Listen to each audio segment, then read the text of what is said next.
I thought it was very unique that very few of the deities that are in the whole realm of Hinduism is rarely resting. Since it's a matriarchal society, you'll find that a lot of the more violent, courageous, warlike figures that you see in Hinduism are women. So my Durga is not fighting, she's finally resting. I, as the artist, felt that she's done enough work, she's done enough fighting, and now she needs to rest. In many ways, I'm trying to cure Durga of her desire for war, to pacify her urge, to make her change, to make this country transform itself. And I specifically picked another piece that has the same kind of object. Sometimes I think about the amber bottle in terms of its ability to be portable. If you want to carry something to another place, often fluids, things that cannot be contained. I think of that as a metaphor for culture. Cultures cannot really stay in one place. They flow, they're very fluid. So those bottles are in many ways a reflection on that. Transformation is not about finding something new. It's about taking what you have that is old and the ability to change things in the world that you're given and in the difficult and maybe even dark realities of what we're born into. In some sense, I'm referencing something important to me about never having a home. In fact, feeling really blessed with that sense of homelessness, that in essence, everything in the world that I see or touch, the whole world, can be this home.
Since the talks on levels of sex energy and various topics related to this were uploaded,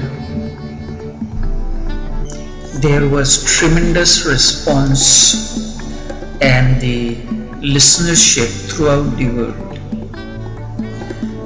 These videos were widely viewed in Saudi Arabia, Japan, and basically in the Muslim countries, where the subject is considered to be a taboo. Sometimes ago, I have uploaded a quote on Facebook account because this is one of the window where thousands of seekers are looking for. Maybe in the beginning they may not be as sincere as they should be, but somewhere or the other the journey has to begin. It was put on that if someone wants the sex energy to move upwards, then it is better not to do the breathing through the belly.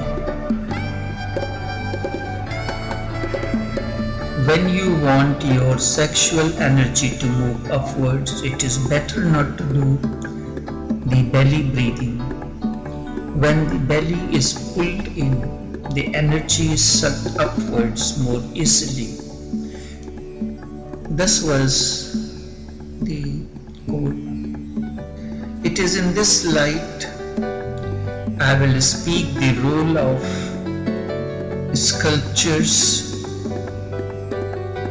why they have been created in a particular way, its effect on meditation and various other techniques. I will touch somewhat on this particular aspect of the breathing through the belly and other techniques as well. I will begin with the statues of Buddha. These statues were created in a specific manner for a specific purpose.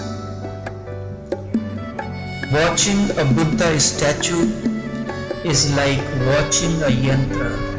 Yantra is a mathematical, mystical device. It may be in the form of a table, it may be in any form. It is a device. You have to understand, and you will be surprised to know that Buddha statues have nothing to do with Gautam Buddha. They are all false and do not resemble with Buddha at all. But they have something to do with Buddhahood. Not with Gautam Buddha, the person. They have something to do with your inner search, with your Buddhahood. When you go to a Jain temple, there are statues of 24 Tirthankars, the past masters, the founders of Jainism, and you will not be able to make a difference between them. They are all alike. To make a distinction, Jains make a small symbol on them to know who he is, because all look alike. So if somebody's symbol is a line figure, then just underneath the feet is a small line figure. Then they know whose statue is this. Somebody's symbol may be snake, then they know whose statue is this. If those symbols were hidden, not even the Jains could have been able to make any demarcation. Whose statue is this? Mahavir's, Parashnath or Adinath. Adinath was the first founder of Jainism. And you will be surprised to know that they are exactly like Buddha. There is no difference at all. In the beginning, when the West became acquainted with Mahavir, they thought it was nothing but the same story of Buddha, because both belonged to royalties. both abundant their royalties and their royal ways. The statue is same, the philosophy is same, they were contemporaries, they lived in the same state in the east of India, they wandered around the same region, and their understanding is same, the teaching is same, so it was just same thing. It was nothing different from Buddha. Thus the people in the West thought Mahabir was another name of Buddha. And of course both are called Buddhas. Buddhas means the awakened one. So Buddha was called Buddha and Mahabir was also called Buddha. And also both were called Janas because Jan means the conqueror, one who has conquered himself. Buddha is called Jan and Mahabir is called the Jan, so they thought that they were just the same person. And these statues are great proof. They look absolutely alike. They are not photographic. They do not represent a person in any way, and instead they represent a certain state. When you look at the statue of Buddha, there is a particular way it is shown, the head is shown. Buddha never had his head like that. There is a reason for it. The moment an individual attains the ultimate, this is total. Thereafter there isn't anything. There is a complete discontinuity with the body. This is the ultimate. There is no need to live after that. Yet still the masters live because they have a certain work to be performed. So when somebody becomes sannyasi, he goes and shaves off his head, and the head shaving is done on a particular date, 15th of each month. 15th is known as Shivratri, a Hindu festival which is the night of Shiva, the night of creation and dissolution. And it happens that there is a connectivity on that particular day when the head is shaved, the energy is preserved and it enhances. The very purpose of meditation, the very purpose of the masters was how to create devices to enhance your energies. So various tantras, mantras and yantra techniques were devised. You have to understand and then the thing will be explained. In India, 3 words are very important. One is mantra, tantra, which we are talking about. Another is mantra and the third is yantra. Tantra means techniques for expanding your consciousness. Consciousness is the subtle form of energy. When you have tremendous energy, body is not weak, then you have energy to put into the other channels. Consciousness expands, understanding comes, and the journey becomes easy. Mantra means finding your inner sound, your inner rhythm, your inner vibration. And once you have found your mantra, it is of tremendous help. Just one utterance of the mantra and you are in a totally different world. That becomes the key, the passage, because once uttering that mantra, you fall in your natural vibe. You have fallen in tune with your being. And the third is called yantra. These statues of Buddha and Mahabir, they are yantras. Gurdjieff calls these as objective arts. When you continue to look at the Buddha's sculpture, something begins to happen within your being, within you. Yantra means a certain figure which can create a certain state in you, a certain geometry for meditation. A certain figure, if you look at it, it is bound to create a certain state in you. Have you not watched it? Look at the Picasso painting, and within a short period of time you will start feeling uneasy. Concentration on a Picasso painting for half an hour and you will feel bizarre. Something is going crazy in you. You cannot look at Picasso painting for half an hour. If you keep Picasso painting in your bedroom, you will have nightmares. You will have very dangerous dreams, being haunted by ghosts, tortured by Hitlers and things like that. A war victim in a concentration camp, things like that happen. When you are watching something, it is not that the figure is outside. When you watch something, the figure creates a certain situation within you. That is why Gurdjieff used to call these as objective arts.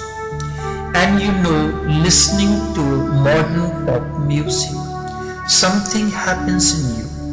You become more excited sexually. There is nothing but sound outside. But the outside sound hits inside and creates something in you. Listening to classical music, you become less sexual and less excited. In fact, the great classical music, when you listen, you almost forget sex. You are in tranquility, a silence, a totally different dimension of your being is explored. You exist on a totally different plane. Watching a Buddha statue or sculptures that have been created as erotics in the temples in Khajuraho, Ajanta and Ellora caves. It is like watching yantra. The figure of a statue, the geometry, all creates a figure in you, and that inside figure creates a certain vibrations. Such things are not just imaginations. Instead, Buddha statues create a certain vibes in you. This is why when I create the videos, I create those kind of images which will create a certain vibe in you even while you are watching. It becomes multidimensional. Firstly, the subject matter. Secondly, the gaps between the two words, the energy field, the background music, the images. All these create an ambience. So when you are listening to it, whether with eyes open, you cannot keep your eyes open for a long period of time. And certainly in each time when you listen to these meditations,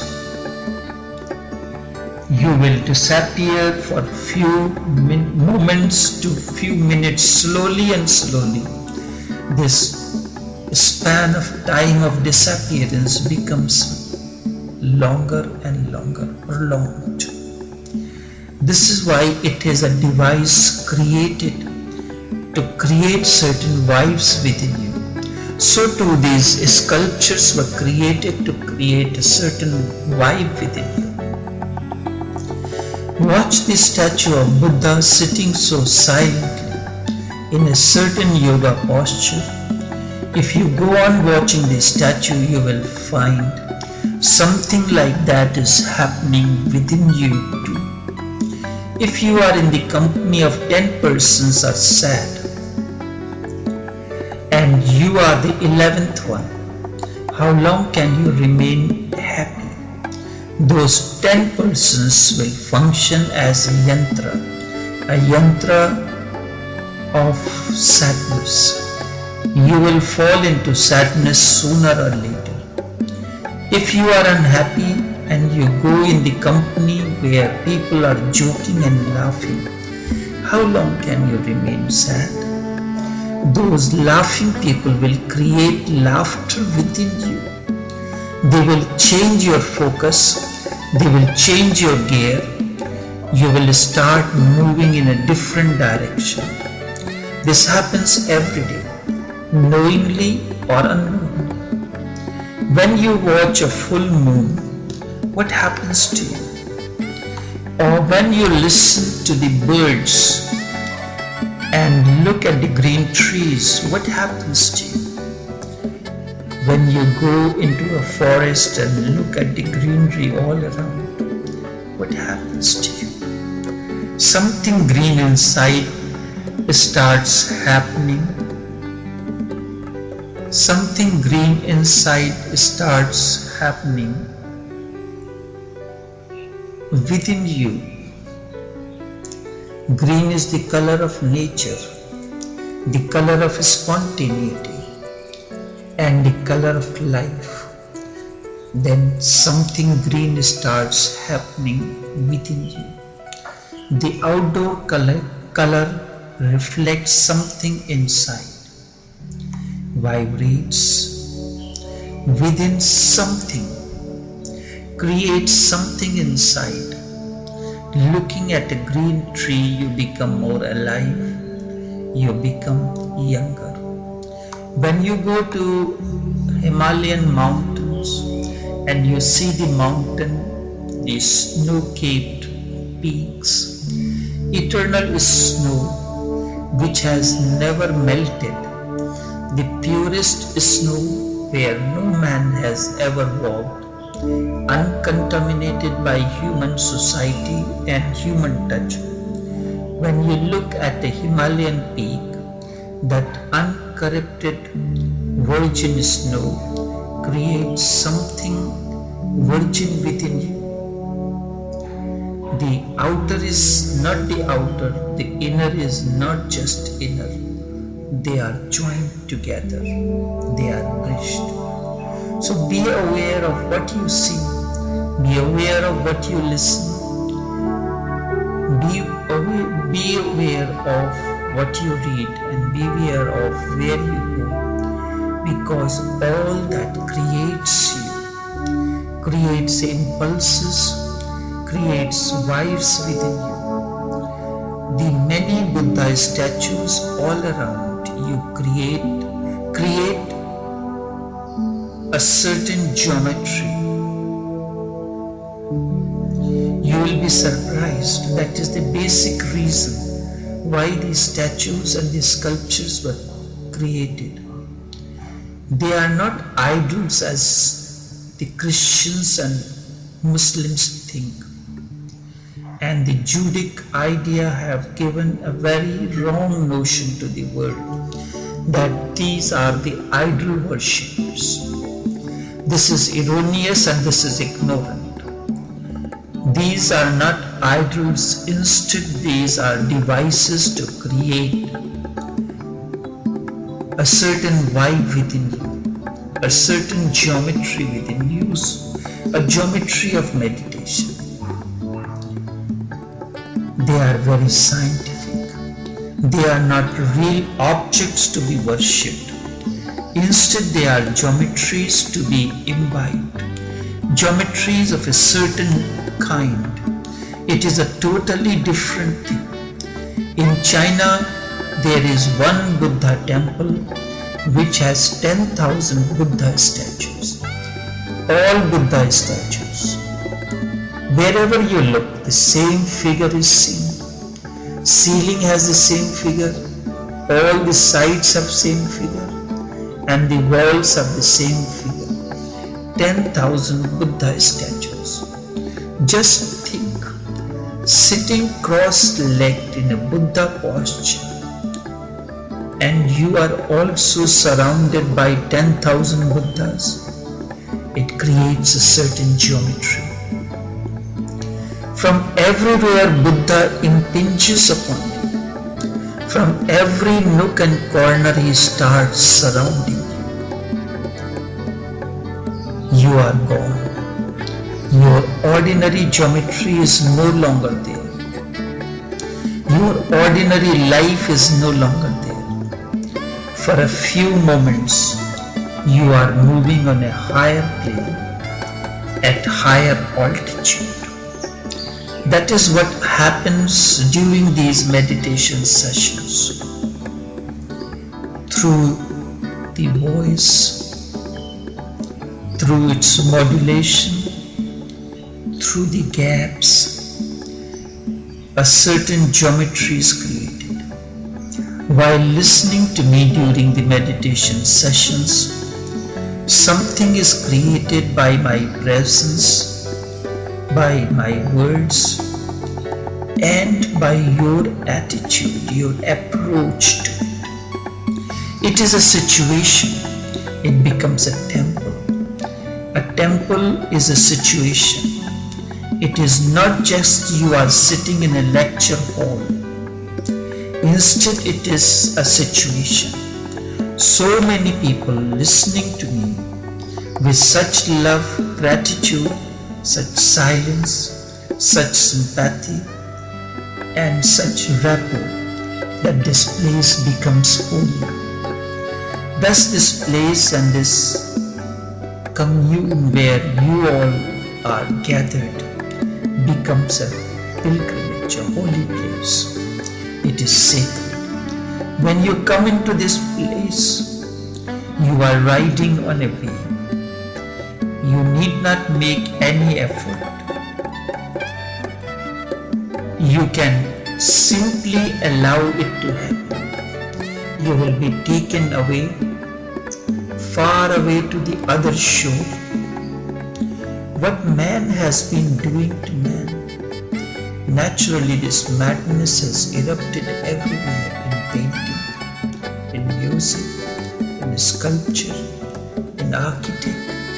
Everywhere the ugly human mind has created ugliness. Ugliness has become an aesthetic beauty.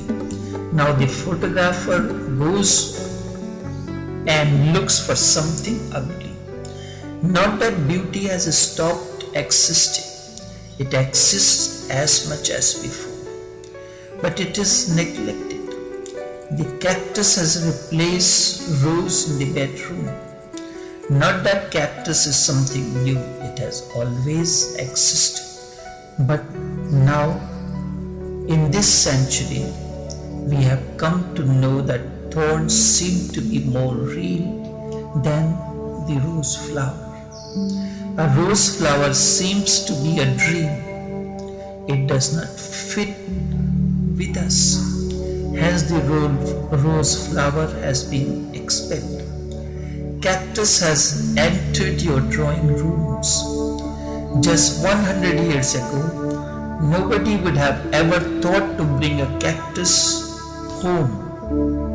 Now if you are modern, your garden will be full of cactus. The rose looks a little bourgeoisie.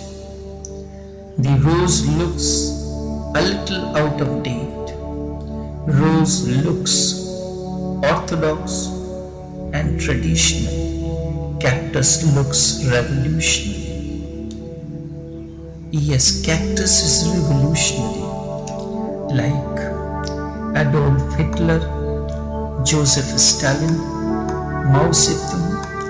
Yes, the cactus seems to be closer to this century. The photographer looks for something ugly. He will go and photograph a beggar. Not that beggars has not existed before.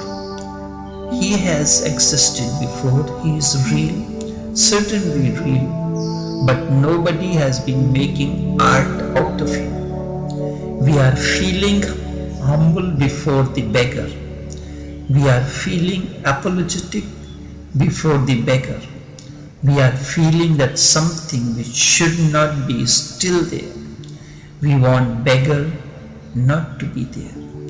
But this century goes on searching for all that is ugly. The sun still penetrates the pine on a certain morning. The rays penetrating the pine creates a web of beauty.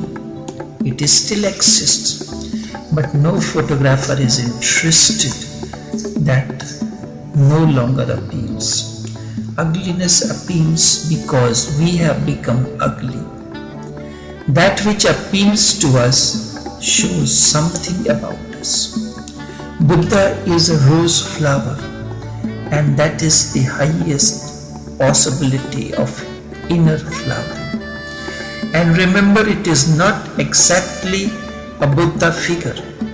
Nobody knows what Buddha looked like, but that is not the point. We were not interested in those days, at least not in the East. We were not interested in the real at all. We were interested in ultimate real. We were not interested in factual. We were interested in truth itself. Maybe Buddha's nose was a little longer, but if the artist thought that the nose which was little smaller would be more in tune with meditation, and then he dropped that long nose of Buddha, he made it a little smaller. Maybe Buddha had a big belly, who knows? Japanese Buddha statues have big bellies, but Indian Buddhas do not have big bellies. Different approaches, different attitudes. In Japan, they think that the meditator has to breathe from the belly, from the navel. And when you breathe from the belly of course becomes bigger. Then the chest is not protruding as the belly. The chest is relaxed. So Japanese Buddha have big bellies because it is through the navel that you are connected once through the umbilical cord to your mother's womb for nourishment, and you are getting your nourishment. When you are doing the breathing through the belly, so naturally as the breath comes in, the belly swells and the chest gets flattish. This way you are connected to the cosmic energy, and with that bridge that is established with that kind of breathing, the energy comes with you. It is important. That too is for a certain reason, to indicate to you the belly breathing is the right breathing. It has nothing to do with Buddha. Nobody knows whether he had big belly or not. This is correct. The other too is correct. When you look into these things in segregation, then you will ask a question. When you see the totality of it, first you fill a cup with water, then you empty it. This is the process that goes on. You never ask, why in the first place are you filling the cup and then emptying it up? You fill the teacup with the tea or coffee and then you empty it. Because both are important as part of one process. First you have to fill it and then you have to empty it. So where does the conflict arise? Where does this question arise? that it is better not to belly breathe. When belly is pulled in, the energy is sucked. So what happens when you fill it is fill the cup with the tea or with water or with any other fluid-like thing. It is like you're filling your belly with that. How would you know? How can you empty the cup which is already empty? First you have to fill it and then you have to empty it. In the process of filling and emptying, you are getting the energy. First you fill it, then you empty it. And the both processes are integrated. You will not serve anyone with an empty cup. You will serve him with full cup. The fluid inside the cup represents energy. The water, the tea, coffee, juice or any other fluid represents energy. So when you breathe within, when you do the belly breathing, you are bringing tremendous cosmic energy within you. You are filling your cup. Now you have to consume it. These are the two aspects of it. It is not that they are in conflict with one another. These are the two processes of one process. So when you breathe from the belly of course becomes a little bigger. Then the chest is not protruding as the belly. Chest is relaxed. So Japanese Buddha have big bellies and relaxed chest.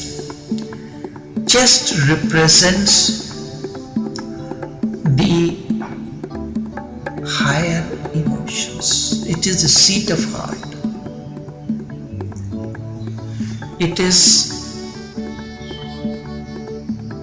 It represents a relaxed awareness. So first you fill your cup, only then you can consume. In the morning when you make your breakfast, you make your tea, first you fill your cup and then you drink it to get the energy. So belly breathing and sucking the belly, the breathing the air out of belly, both are part of one process to bring energy into you. When you do the breathing through the belly gets protruded, looks bigger, and the chest becomes relaxed. It is filling. That too is for a certain reason, to indicate that belly breathing is the right breathing. It has nothing to do with Buddha. Nobody knows whether Buddha had a big belly or not. This is the reason that I had put the quote that it is better not to do the belly breathing. But it is. Now, if I tell you that filling the cup is important and filling the cup is not important, you will find it confusing. These represents the states. First you fill your cup, so cup is filled. Then you need not fill the cup because it has no more space. Until it is emptied, then you use the exercises. And what is the exercise? You start sipping it. Sipping is a process of sucking the fluid, the tea that is there in the cup. The cup becomes a belly. And filling is the process of breathing life into it. And then you start sipping it. And when you start sipping it, it gives you nourishment. So two are part of one process. In tomorrow's session, I will speak on the techniques of this. It is important that we have among our meditation session people who are aware, who are interested in their own growth, and it is a growth together, in togetherness. The master and the disciple grow together. The chest is relaxed, so Japanese Buddha have big bellies. That too is for a specific reason, to indicate to you that belly breathing is the right breathing, because it relaxes you, that after your cup is filled, all the process of the hustling comes to an end. You are looking for milk, you are looking for sugar, you are looking for tea bags, and which kind of tea you have to make. You have to look for the matchbox or your gas lighter. If the gas tank is finished or electricity is not there, you have to find the alternative. All these hustles have to be there before your cup is filled. When the cup is filled, you can relax and sit down. You can put on your music, put on your favorite channel, and then sip by sip, you drink that energy. So belly breathing is the right breathing. It has nothing to do with Buddha. Nobody knows whether he had a big belly or not. But then there is another aspect. The Indian statues do not have big bellies, because Indian yoga does not insist on belly breathing. It is the second stage. The belly has to be in. That too has a different reason. If you want sexual energy to move upward, then it is better not to belly breathe. When the belly is pulled in, the energy is sucked upwards more easily, and there are different techniques. This is a different technique. So, is it not important to fill your cup first, go through the hustle and then relax and take the sip? Two are important. Belly breathing is also good for certain meditators. It is very relaxing. But then the energy cannot move in the same way as it moves when the belly is pulled in. Indian statues of Buddha have small bellies, almost no belly. Nobody knows exactly how Buddha looked. The statues are very feminine, very round. They do not look masculine at all. Have you ever seen any statue with a mustache and beard? No, the people who painted Jesus were more realistic. The people who painted Buddha were not concerned with the facticity. They were more concerned with ultimate truth. They were not concerned how Buddha looked. Instead, they were concerned with how Buddha should look. Buddha is a geometry, and then geometry creates your inner geometry, connects you to your inner geometry. This was the very purpose that these statues, these sculptures were created in the temples in India, and this was of a tremendous importance. This was not explored, and the ignorant ones, the Christians, the Muslims, found that these are idol worshippers. These sculptures are not idols. You look at the sculptures in Ajanta and Ellora, the erotics, they have been created for a specific purpose, so that you can remove all distractions and move to your inner self. There are certain sculptures which I will explain in continuing program tomorrow in the second part. They were not concerned with how Buddha looks, the facts about it. Instead, they were concerned with how Buddha should look. and these sculptures were created by their masters. The emphasis was not on Buddha but on people who should be looking at these statues, how this statue is going to help the people. So Buddha is not painted as old. He must have been old. He reached the ripe age of 82. He was very old, certainly very sick too. A physician has to follow him continuously, but no statue has painted him old, ill, because that was not the point. We were not interested in the physical body of Buddhas. We were interested in his inner geometry. That inner quality of Buddha is always young. It is never old, and it is never ill. It has always been in a state of well-being.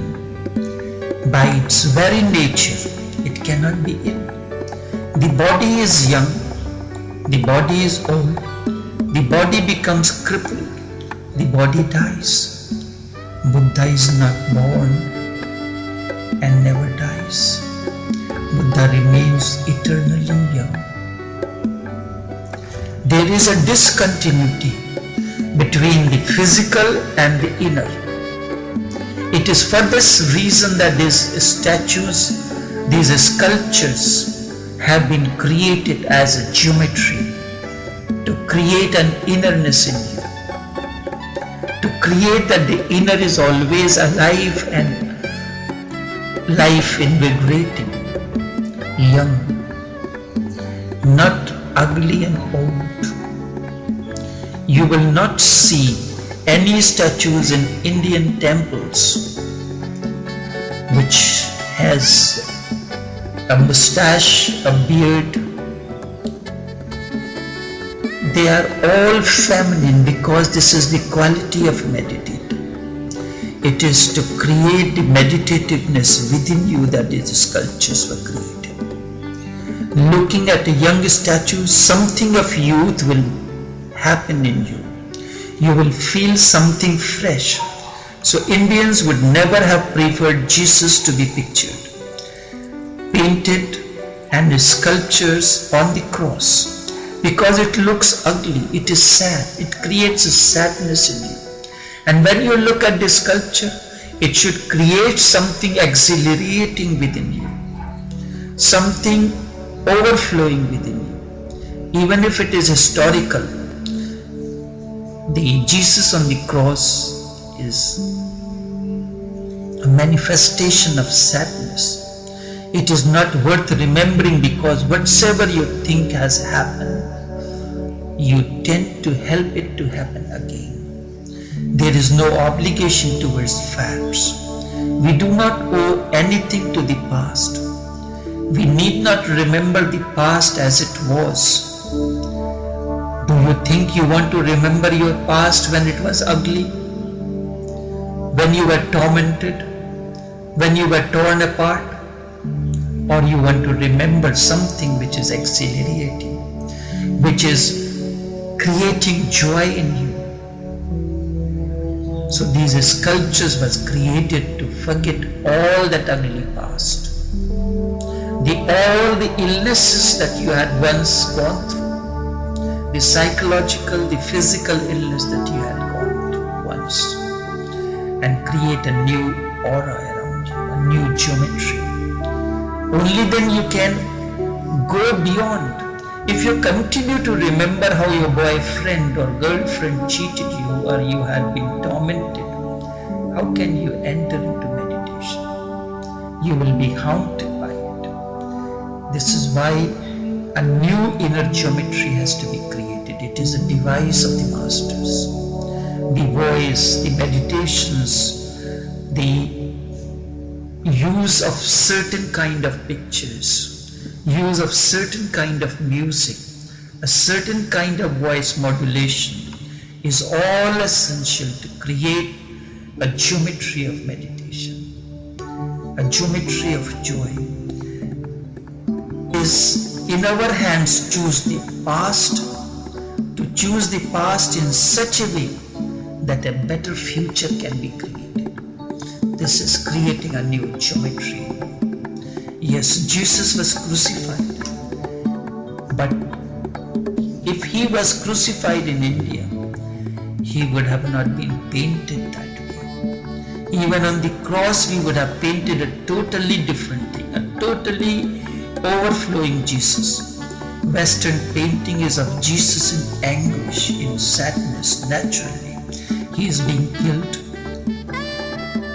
When you watch, when you concentrate, meditate on Jesus, you will feel sad.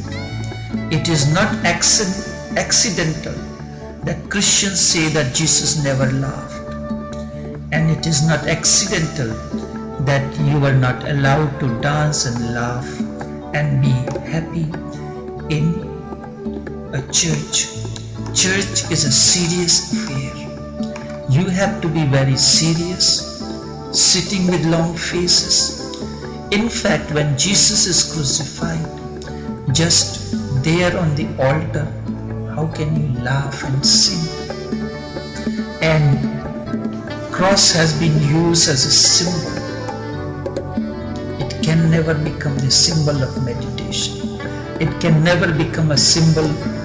It can never become the geometry to create joy and bliss in you. In India, you can sing and laugh and enjoy. Religion is celebration. The whole point is that the Western mind is historical, Eastern mind is existential. These statues, sculptures are existential. They are not representing a certain history. The West pays too much attention to the mundane fact, and the East never pays any attention to history. You will be surprised to know that until the Western people came to India, India has not known anything like history. We are not certain about the date of birth of these Buddhas. We have never written history. We have never bothered about it. That is why we do not know when exactly Buddha was born, when exactly he died. We have never paid much respect to the facts. Facts are mundane. What does it matter whether he was born on a Monday or Tuesday or Thursday? What does it matter? How does it matter? In fact, it does not matter at all. Any day will do. Any year will do. That is not the point. The point is who was born. Who was this man in his innermost core? What was his inner geometry? Can his inner geometry create a parallel geometry within you? This is the point. And this is the point that is reflected, exhibited through the sculptures, in the temples, in the caves. History thinks about the periphery. Myth thinks about the innermost core. India has written mythology but not history. We have Puranas. Puranas are mythology. They are not histories. They are poetic, mystic, and mystic visions on how things should be, not how they were, not how they are. They are the visions of the ultimate, and Buddha is the vision of ultimate samadhi. Buddha is the vision of ultimate samadhi. This is why these sculptures have been created. Buddha is the vision of ultimate samadhi. This is why these sculptures were created. Tomorrow's session, I will continue this. Buddha's statues are the state of inner silence. It is a device to create the geometry of silence, an image of silence, a sculpture of silence. And it is for this reason the entire yoga system developed. There are certain yoga exercises which helps you to pull your belly in. It is known as Kapalbhati. It is known as Anulom Vilom, and it is known as Bhastrika. All these are done in harmony with one another. One supplements the other. Just as going through the process of looking out for all the ingredients to make a cup of tea, putting everything, the water, the milk, the sugar, the fire, the tea bag. If one of these things is missing, the tea will not be available there. And you will be in a kiosk looking for this item or that. This is important. It is a part of that. It is a process of complete relaxation, a complete process. Then you make a cup of tea. The cup that was empty, you fill it. You do the belly breathing. You are filling your cup. Because if the energy is not there, how would you sip it? How would you take it upwards? And you remember when you are hungry, there is emptiness in the belly, you need to put something into it. But before you put something into it, you have to make it. Fill the cup and then sip by sip empty it, and this process is known as sucking the energy, the air from the belly. In Kapalbhati, we simply exhale. So when you exhale with the force, what happens? The belly goes in, the air is sucked in, and it is exhaled. And this becomes a process.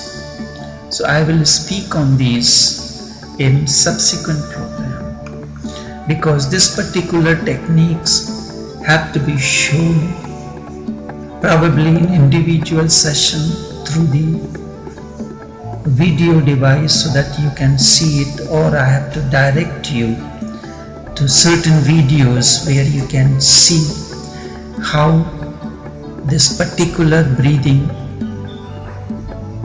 of exhaling, and it has many reasons for it.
Sorry for the lighting, folks. This is James again. The Lord's been wrestling with me for quite a while about this, but I'm gonna go ahead and do this video, as hard it is for me to do, because of the implications that it presents. And always remember, when I'm doing these videos, I am only revealing what has been revealed to me, and I am witnessing it as it was witnessed to me. So basically, this is what my videos are basically testimonies. So you can take that for what it's worth. Also keep in mind that before I start, that if you want if you think this information is important and want to download it, I've got it under Creative Commons licensing, and you can do whatever you want with it. I'm not trying to hold anything back or make anything off of this stuff, so I'm just trying to reveal to you what the Lord has given to me. So I'm going to get started here in a second. Okay, let's get started now. First thing I'm going to do is I want to show you this little hill I've been. Think of this as the earth in the beginning. We're going to start from the beginning. And we're going to start with the sin of Adam. We're not going to go through the details of that sin right now. And we're going to put like a dot right here. Now, when Adam sinned, think of this as like a germ that gets on your skin and starts to infect. Its main objective is to get to the bloodstream so that it can get to the heart. So the infection of the earth started with the sin of Adam. Now Adam repented, and I'm going to go ahead and copy and paste this. So we have two here. Adam repented, and God put him in a mountain, kept him safe from the enemy, put him in a cave. This is where we see the beginning of Mount Zion, the root of Mount Zion. But Cain, who lied to God and murdered his brother, was symbolic of the kingdoms of the carnal in the world and the enemy. So you had sin still in existence through Cain, who would represent the will of the enemy for mankind. Now, as you drop down into here, as you drop down into the earth, okay, this line from here to the top of the earth represents time, okay, and then we're going to go from the time of Cain, all right, and then we're going to talk about the first kingdom that evolved in the times of Noah. Now this kingdom had to be began with the fallen angels mating with the daughters of men, which in my other teachings I signify how this was the beginning of creating a mimicked seventh day as a replacement for the seventh day of creation that God created, because it was created in silence and not the Word, and the only thing that was corrupted by the sin was the Word, which is why Jesus represented the Word when He came. So He needs a seventh day to worship, and He's going to use women to create this seventh day, and it's going to be a spiritual day. It's going to end up being a spiritual day, but it starts out with Him mating with the daughters of men, and they create offspring of fallen angels. Okay. Now during this time period there had to be some prosperity and growth, because it's also shown if you read the book of Enoch how that there was a time period that prosperity and growth came about with this kingdom, and this prosperity and growth was the fallen angels teaching them all the mysteries of the unknown to man type thing of the 6 days of creation, all the spells, the writing of the script, scripting their faith onto paper and wood and all kinds of other things, and women putting themselves out. If you read the book of Enoch, you know what I'm talking about.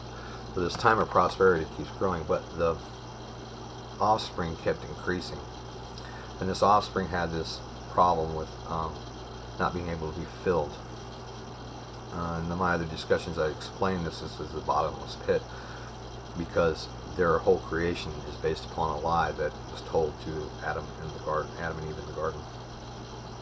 And a lie is something that doesn't really exist, it's just an illusion, and when you see it and quit adding faith to it, then it loses strength. Because your faith has power, Jesus taught us that. So what I want to show here, and this gets, you're going to probably pick up on this pretty quick, but there's a whole lot to explain about everything, so I want to go through the whole process.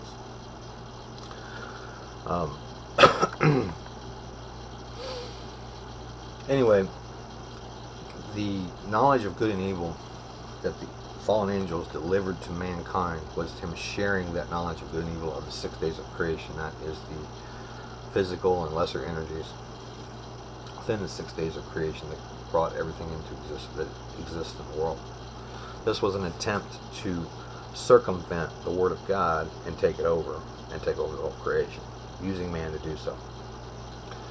Okay, this first creation we see come about, or this first kingdom we see come about, is based upon fallen angels mating with the daughters of women, taking over the whole world, bringing forth offspring that would multiply and become bottomless pits and destroy and eat and wreak havoc, so that after the time of prosperity there would come a time of destruction and despair and sin and blood on the earth, to the point where God would have to do something and the earth would cry out.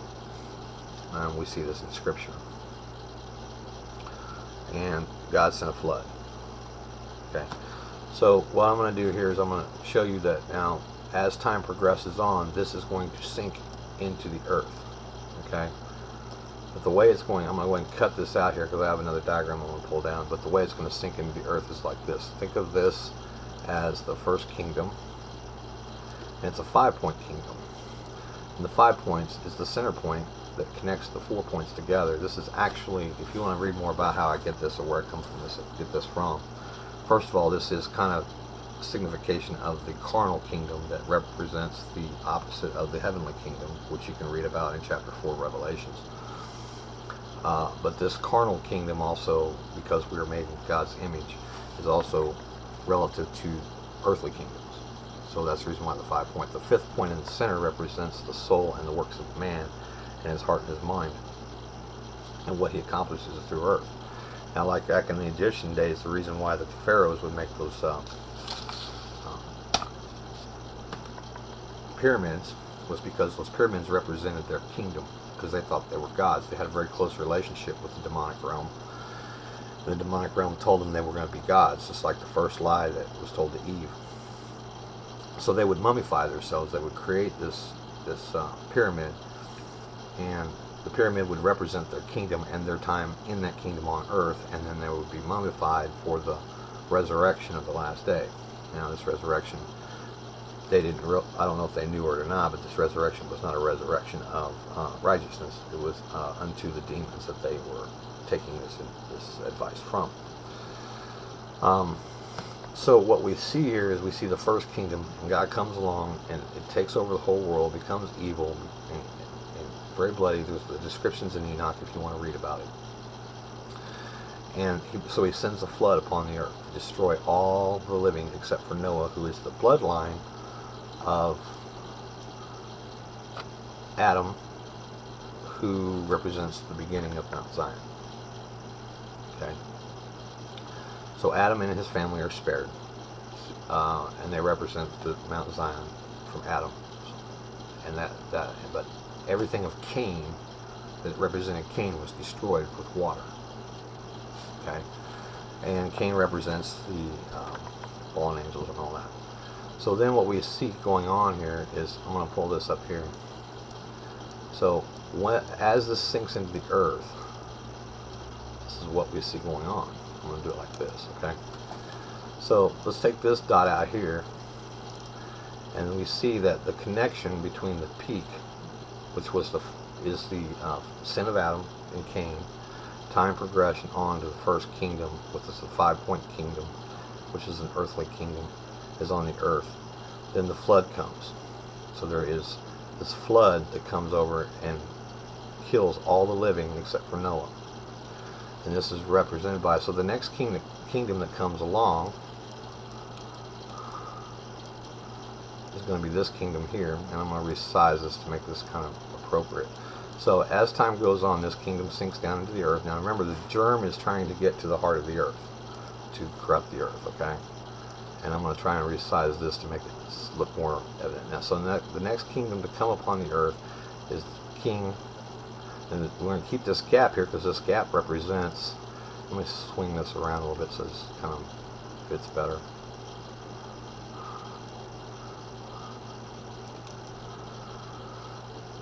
And then swing this one around a little bit so we get it to come up a little bit.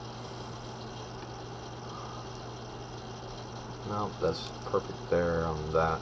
But anyway, my graphics aren't that great, but you get the idea. This gap in between these two kingdoms, the kingdom of the fallen angels and the first kingdom to rise, which is Nimrod after the flood, represent the flood itself.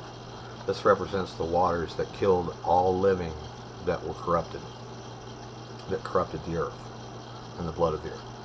Okay? So the next one is Nimrod. Now Nimrod tries to bring this first kingdom back through the Tower of Babel. He wants to lift up, make this tower up unto the heavens like God. So he's obviously very well connected with the demonic realm.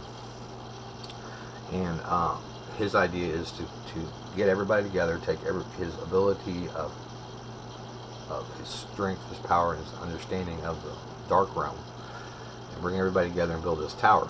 This tower is an attempt to bring this kingdom back onto the earth. Alright, but it fails because God comes along and disperses the kingdom through changing their languages. Now, remember, this will come back later, because remember, Satan mimics everything God does. God divided envy. Where there's division, envy, and strife, there's confusion and every evil work. Well, this division was God doing this to man, because he was trying to rebuild the kingdom that he just flooded with water and killed. Okay, and so God said, no, we ain't gonna do that. I wonder if I can get this just a little bit better.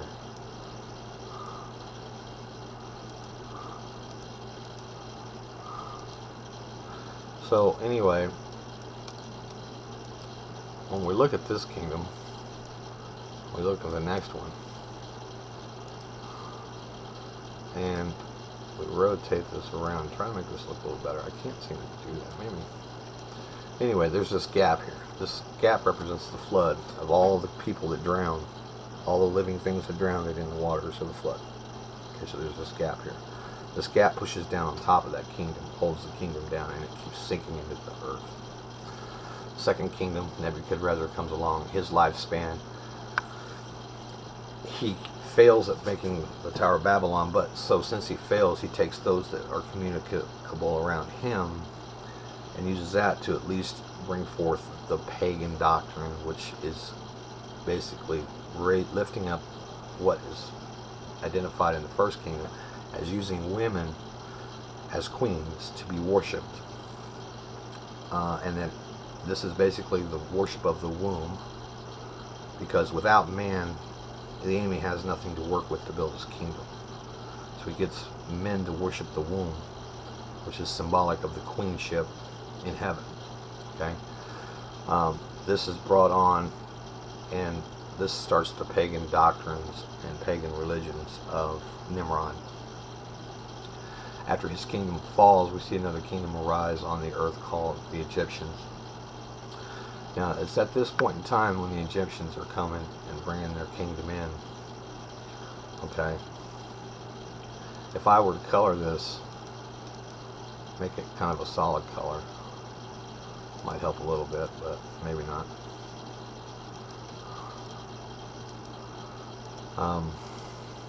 Kind of get an idea of what's going on here. Now, this kingdom comes in. The next kingdom that arises is a 5-point kingdom. Every man that comes along and has kingdomship of the earth is a 5-point kingdom. The center kingdom, again, is a spiritual part of it that you don't really see. And the rise of this pyramid is the peak, and the base is the lifespan. It's time passing. Okay. As this sinks down into the earth, we get more kingdoms come up. During the time of Abraham, God starts his work. Now remember, we had the work of the Mount Zion from Adam up to Noah. Now, Noah's offspring brought forth Nimrod, but his other offspring brought forth Abraham, Isaac, and Jacob. From Abraham we got Isaac and Jacob and Joseph. And this is where he brings the children of Israel to mingle in with the kingdoms of the world. Okay? So what you see happening here is you've got a mixture of kingdoms. So you've got a kingdom inside of a kingdom. I rotate this so it matches a little bit better. So you've got God doing his work within inside the kingdom of man. And this is how it starts. And this is purpose, because God's going to do something with this, okay? Now, in this kingdom here,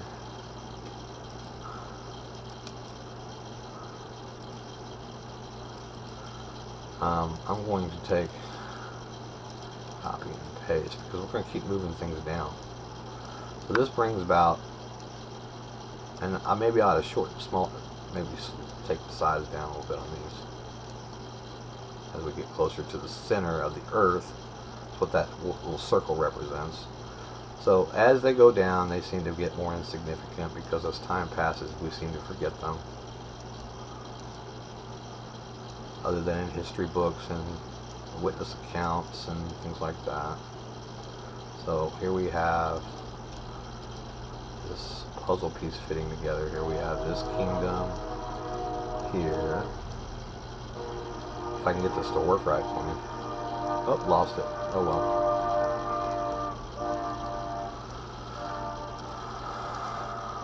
And this one here, we'll shrink it down. Going along now. What happens here is these kingdoms fit on top of one another. They're supposed to. Okay. So what you see here is intersecting. The gaps fill in because there's no flood. So they kind of look like that, unfortunately. So then you have your next kingdom come up.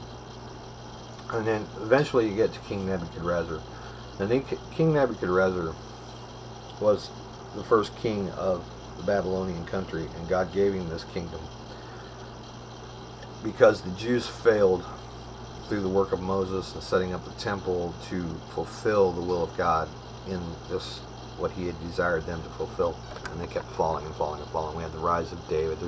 There's a lot of more depth in this teachings, but the Lord impressed upon my heart to give the outer outline and to kind of give you guys an idea of what's really going on in the world. So there is a whole lot more depth to this, and you can go in and check the accounts of the scripture, and you'll find what I'm talking about here. Now, as he intermingles these kingdoms together, since the Jews fell and can't represent themselves to stand alone with God and keep their faith in God and build the kingdom that God wants them to build outside of this kingdom, then he intermingles them. He brings them into captivity under King Nebuchadnezzar, and he gives King Nebuchadnezzar 7 kingdoms. Okay, and we hear about this. So this kingdom keeps sinking down into the world. As time passes on, these kingdoms keep sinking down into the world, and they keep connecting with one another because they interface. Okay, now remember, at the same time, this kingdom is being brought up inside this other kingdom, which just disappeared, by the way, but is actually there, and it's God's kingdom. It represents Mount Zion, and it's being raised up within the carnal kingdoms. Okay. Then you get to another set, and you'll see this one becoming. Let's go ahead and make this one smaller now.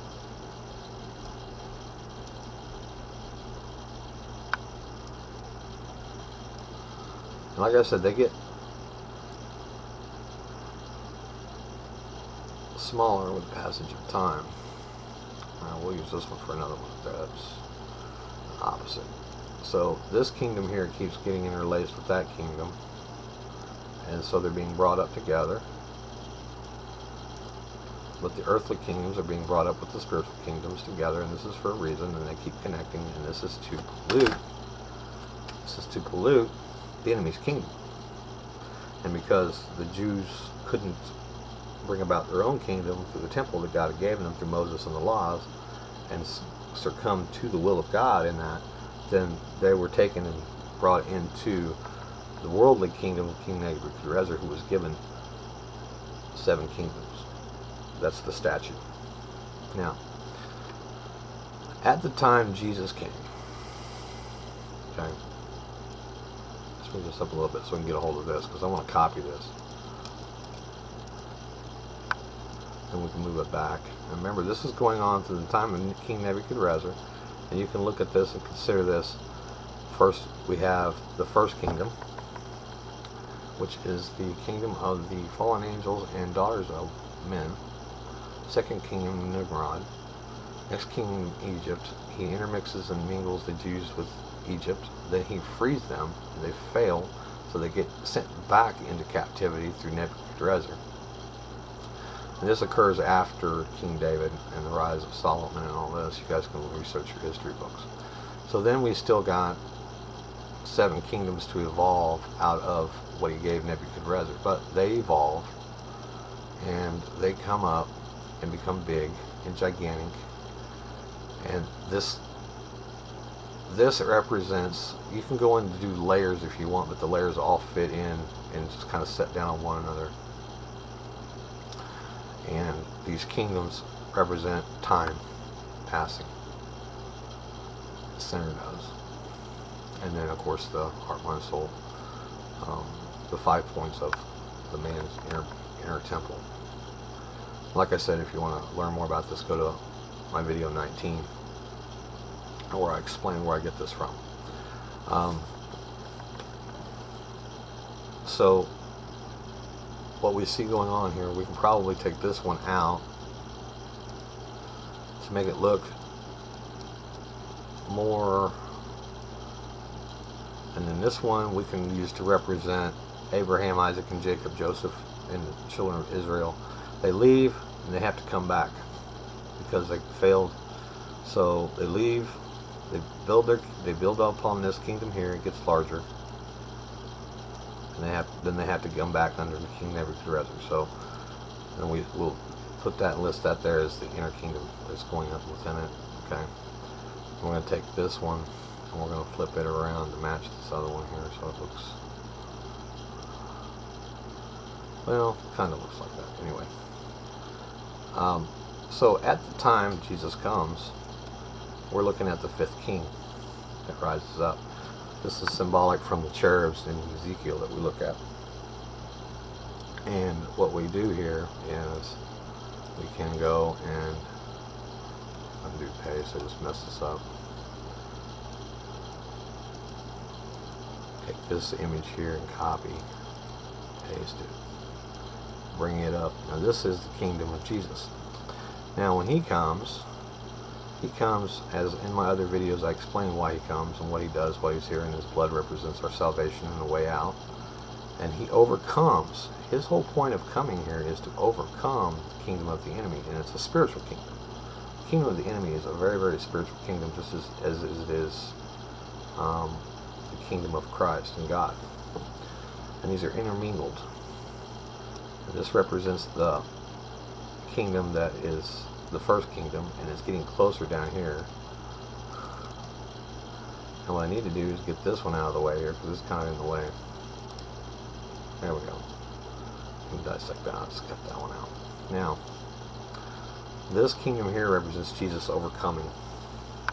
Okay, and when he sends down into the abyss during these 3 days in the heart of the earth, he brings up all the good from out of the abyss up to the heavenly kingdom. Now his kingdom is heavenly, and by taking them out of this kingdom, it causes the kingdom of the earth, or the kingdom of the enemy, to lose power. He loses power, so it's only a matter of time before his power is taken from him. So this was Jesus on the cross overcame him and caused him to divide his kingdom against himself. Okay, now what seems to evolve after this is the time period in which now the kingdom goes in reverse motion. The earthly kingdoms start flip-flopping the other way. So the enemy's been defeated. He knows it. So we have the kingdom of Christ, and his kingdom ascends up into the heavens. Okay, and then he comes down here, and we'll go ahead and copy this, paste it, because what I want to show you is his kingdom goes up into the heaven, but he starts his church down here with his apostles, and his church carries over into Paul, who brings forth these 7 churches. Okay, now the 7 churches can be represented this way. So we still have what we call, he's in here. So now we're going to this. Now we're on the surface of the earth.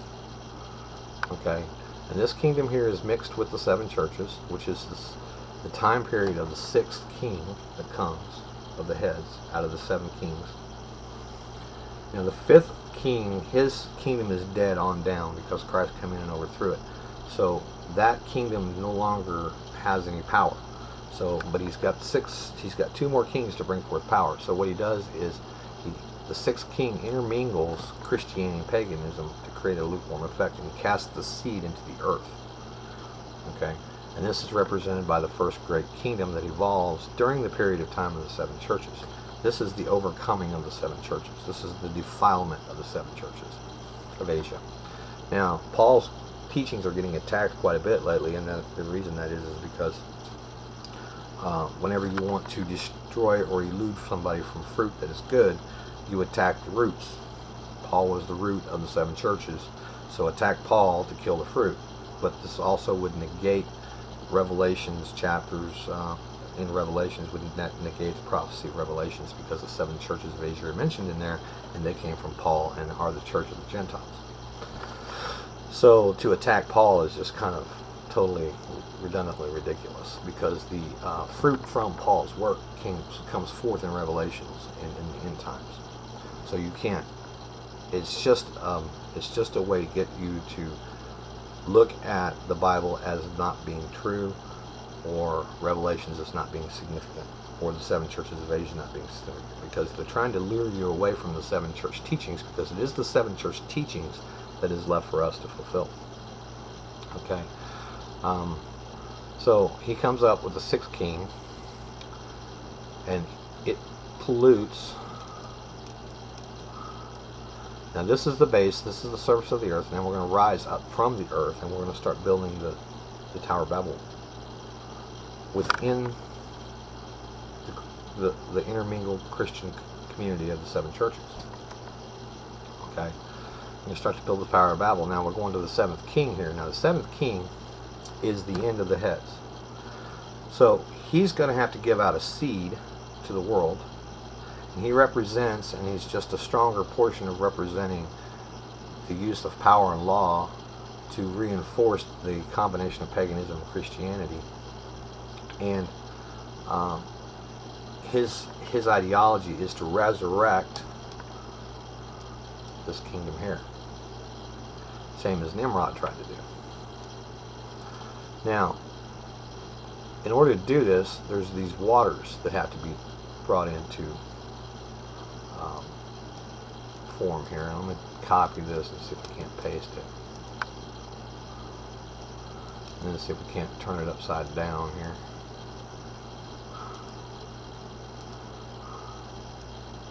Show the top. Now this would represent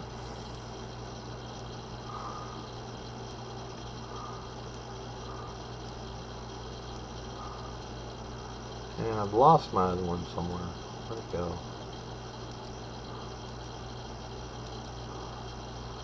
Anyway, let's go ahead and recopy it, I guess.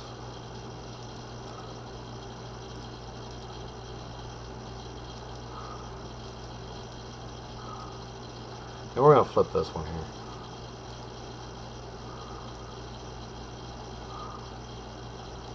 So that looks better. So this kingdom, from the time of Christ on up, Christ overcomes the five, on down, brings out the saints from the abyss, ascends up into the heavens. His kingdom is a heaven kingdom, but he, in the work of the earth, he brings forth Paul and the seven churches. The seven churches at the time period of the sixth king is intermingled with paganism. This is the seed brought forth by the sixth king. The seventh king establishes that and uses that to bring about his kingdom. Now there has to come a point in time where the waters are represented here in order to resurrect this kingdom. The waters have to be represented here. And the reason that is because it has to represent the flood that God pronounced upon the earth. But these waters are spiritual waters. They represent the temple waters, where when you get baptized, you're washing off the filth and the sin, and you're leaving that sin behind the water, and you're repenting so that you can have access to the bride chamber, where you get filled with the Holy Spirit, and you start becoming spiritually minded and walking after the Spirit. Okay. This, however, as the Lord said, his spirit would fail before him, means that just because that happens doesn't mean you can't go back to being corrupt. if his spirit fails before him, that means that even though you have the spirit, you can go back to the carnal ways and produce a lukewarm effect, which we'll get into the 7 churches. This is a long video. I wanted to do shorter ones, but I probably ought to take a break here, but I think you guys are starting to get the idea, and I want to go in and explain some more details about this last kingdom and the waters between them, because this is where the great whore revolves, and where the powers come forth from the whore, and what the great whore represents as far as this last kingdom coming up. Now this is the 7th kingdom, and this is going to be the 8th kingdom, okay, which is of the 7, but you know, we talked about that in other videos. So I'm going to put this one out, and then I'm going to work on the specifics of the last kingdom. If you guys are interested, I'm sure you probably could figure it out, but I'm going to probably do one to go in detail anyway.